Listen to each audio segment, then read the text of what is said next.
Hey guys, welcome back to another video. So this video is going to be my match review of Sheffield United's penultimate game of the season, in which we lost 1-0 at home to Preston North End. So just before I get into this second to last review of the season, make sure to drop a like on the video. I'm not going to set a target, but just make sure to drop a like on it, so I do love getting likes. And then also subscribe to the channel. The subscribe button is obviously down below on the video or on the channel page if you want to visit that and have a look at some more of my videos. And also hit the bell notification button, like the subscribe button. It's in the same two places, on the front homepage of the channel or just below the video. So guys, do them three things for me. It will be muchly appreciated. Thanks in advance. So if I'm being perfectly honest, there isn't a huge amount of things to talk about. I've made some notes and literally that is as much as I've got. I haven't even got a full page of notes. But then again, this video is recorded a day later, but there's only so much you can forget. So, you know, in the first half, I guess you could say, in the whole game, there was a lot of fouls. The ref didn't really ever get control. A couple of players stood out for me for them. That Fisher that they had at right back, is it Darnell Fisher? I'm not 100% sure, but he's called Fisher. That Earl, he wasn't dirty, but he had some aggression to him, I noticed. I've got, what's his name? Declan Rudd. I can't think of his name then. He was annoying. He time wasted even before there was winning. And I just feel like that's dirty tactics. And I've got to say, Alex Neil really did set up his team to play different to what they did. I thought they played, quite a respectful brand of football. I thought they were like us, no sort of time wasting, cheating sort of stuff. But it was the complete opposite. There's one thing time wasting, like us Blades, we do it when we're winning, but we don't literally take 30 seconds to get the ball and put it onto the ground for a goal kick, and then there's another 30 seconds before you actually take the kick. The referee ended up giving Declan Rudd a yellow card in the 91st minute, I want to say. He could have got it on the 51st. It was a pretty pathetic performance from the referee, and that Darnell Fisher should have been red carded. Another, in the first half as well, Leon Clark missed from very, very close range. It was a nice little cross from Ender Stevens, I'm pretty sure, and Leon Clark just stabbed at it and it went straight onto the keeper, unluckily, because it was a tough chance, I admit that. I'm not going to say that it was an easy chance, but it really could have, give us some comfort. Lee Evans, he had a long shot, and we all know that he can score them, but today he just didn't really have one way. It troubled the keeper, I guess you could say. And I've got to say that Callum Robinson was quite troubling for a lot of the game. He caused quite a lot of trouble towards our players. We dealt with it, and it didn't take us too long to nullify him. But for the first 10 or 15 minutes, he was looking like such a dangerous player. Johnson for them. Daniel Johnson, he was quite a tricky sort of player. He'd suit our team down to ground, I'd say. In that Duffy sort of position. And admittedly, Preston do have some great players, but I just don't like the brand of football that they play. In the second half, obviously there was a goal. So I'm pretty sure it was poor defending to give a ball away to their players from the start of the move. And then Jamal Blackman parried it out. Quite a poor parry. Sometimes you just need to try and push it away as far as you can, or push it away to the side. He did the complete opposite. He pushed it diagonally straight onto the path of their player. And if you haven't seen the goal yet, I would, recommend seeing it, because there was a couple of mistakes, Jamal Blackman parrying it out in the wrong place. And then there's the defender, I think it might have been Stearman or Bash, giving it away, and Ender Stevens not clearing it, because it was I'm not going to say it was easily avoided, but Ender Stevens really didn't look like he had the fight or the passion to get to the ball. I never like to question the player's passion or fight, but I got to say, throughout this season, he's been one of the players which just does seem to be the most laid back about it.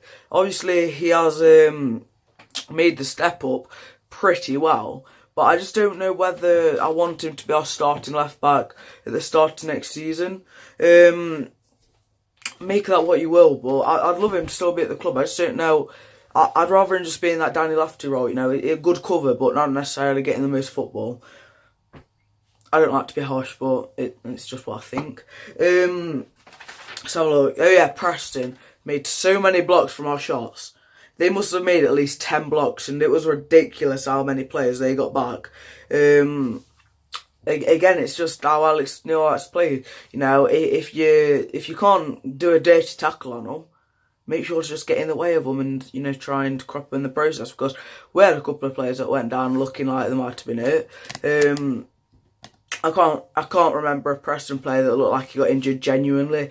You know, Ben Pearson, I've got to say, he did play some decent long balls and he's a decent player, but I just didn't like the fact that he went down, you know, 2 or 3 times towards the end, it felt like, claiming that he had a hamstring injury. You know, he took 2 minutes out of the game. It was ridiculous. And at the end of the game, the added on amount of time was only 6 minutes. The goal took 3 minutes to control. They scored an offside goal, which took a minute and a half. You know, so that's up to 4.5 minutes right there. Then Declan Rudd time wasted was another 2 minutes. That's 6.5 minutes. Their player faking injuries, another, you know, 2 or 3 minutes. So I reckon it should have been 9 or 10 minutes added on time, if I'm perfectly honest.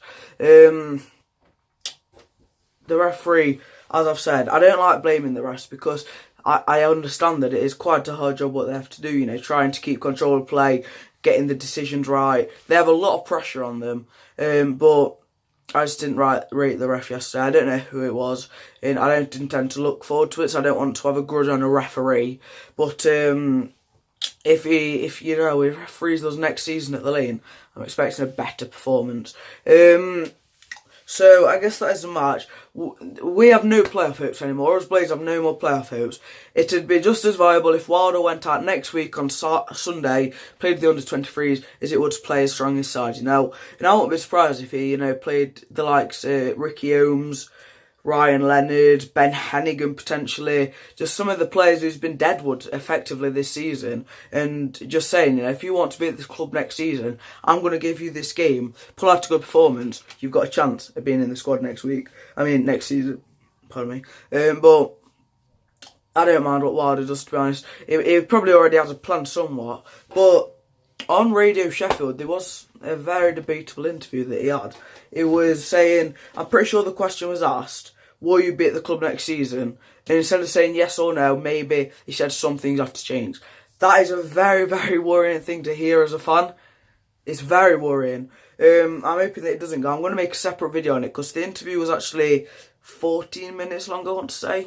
There's on BBC Radio Sheffield, the website, there's a video that's 14 minutes long, so I'm guessing that the whole interview is that. But yeah, it's worrying times. And then Preston, they're only 2 points off the playoffs, and it's the Bottle Jobs Derby County that they're right behind.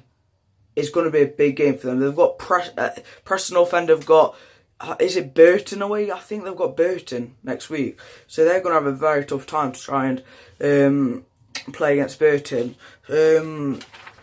So I guess this is the end of the video. It's gone on long enough, you know, 8 minutes I'd say. So make sure to drop a like on the video if you haven't already. As I said at the start of the video, make sure to subscribe and also hit the bell notification button. It's on the channel page and also on this video. So hopefully I've enjoyed this video. There's going to be plenty of content throughout the week if I can get it done.